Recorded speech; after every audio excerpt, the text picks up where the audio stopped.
¿Cómo están? El siguiente video será sobre la Revolución Mexicana.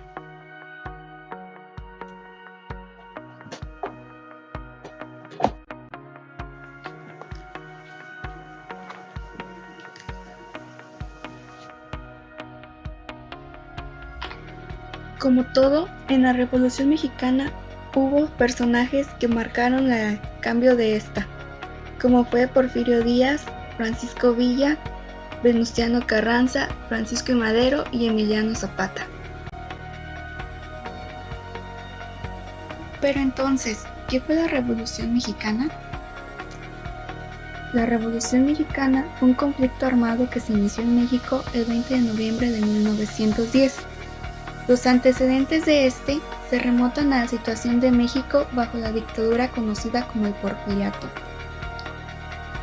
Porfirio Díaz ejerció el poder en el país de manera dictatorial desde 1876 hasta el año 1911. Durante estos 35 años, México experimentó un notable crecimiento económico y tuvo estabilidad política, pero estos logros se realizaron con altos costos económicos y sociales, que pagaron los menos favorecidos de la sociedad y la oposición política al régimen de Díaz.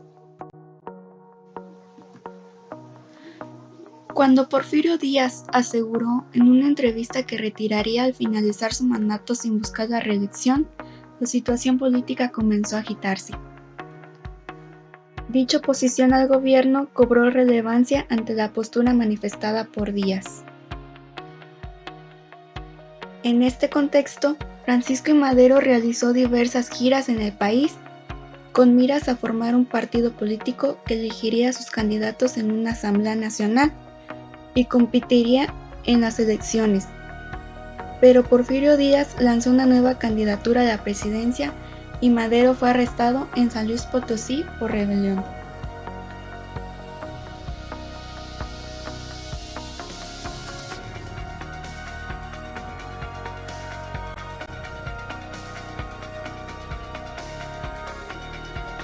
Durante su estancia en la cárcel se llevaron a cabo las elecciones que dieron el triunfo a Díaz. Madero logró escapar de la prisión estatal y huyó a los Estados Unidos. Desde San Antonio, Texas, el 20 de noviembre de 1910, proclamó el Plan de San Luis, que llamaba a tomar las armas contra el gobierno de Díaz.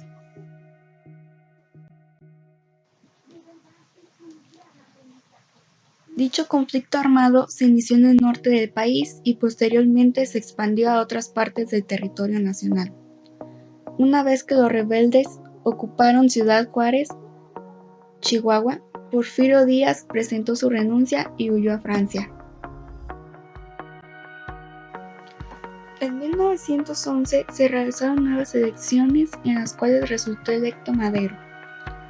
Desde el comienzo de su mandato tuvo diferencias con otros líderes revolucionarios que provocaron el levantamiento de Emiliano Zapata y Pascual Orozco contra el gobierno maderista. Para el año 1913, un movimiento contrarrevolucionario encabezado por Félix Díaz, Bernardo Reyes y Victoriano Huerta dio un golpe de estado. El levantamiento militar, conocido como Decena Trágica, terminó con el asesinato de Madero, su hermano Gustavo y el vicepresidente Pino Suárez. Posteriormente, Huerta asumió la presidencia, lo que ocasionó la reacción de jefes revolucionarios como Venustiano Carranza y Francisco Villa, mejor conocido como Pancho Villa. Tras poco más de un año de lucha y después de la ocupación estadounidense de Veracruz, Huerta renunció a la presidencia y huyó del país. A partir de ese suceso, se profundizaron las diferencias entre las facciones que habían luchado contra Huerta, lo que desencadenó nuevos conflictos. Venustiano Carranza, jefe de la revolución de acuerdo con el Plan de Guadalupe, convocó a todas las fuerzas a la Convención de Aguascalientes para nombrar un líder único. En esa reunión, Eulalio Gutiérrez fue designado presidente del país, pero las hostilidades reiniciaron cuando Carranza desconoció el acuerdo.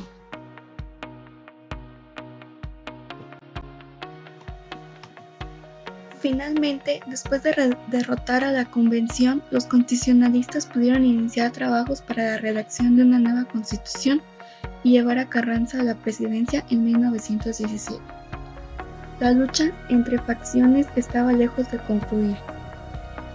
En el reacomodo de las fuerzas fueron asesinados los principales jefes revolucionarios: Zapata en 1919, en 1920 Carranza, 1923 Villa y Obregón en 1928, aunque actualmente no existe una fecha exacta sobre cuándo terminó el proceso revolucionario.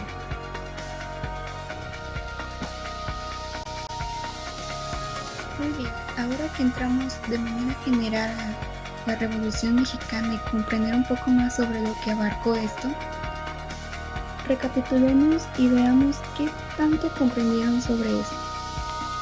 ¿Quiénes fueron los principales personajes de la Revolución? ¿En qué fecha se inició la Revolución Mexicana? ¿Y durante cuántos años México experimentó un notable crecimiento económico y tuvo estabilidad política? Te invito a que reflexiones un poco y pienses sobre la respuesta. Gracias por su atención.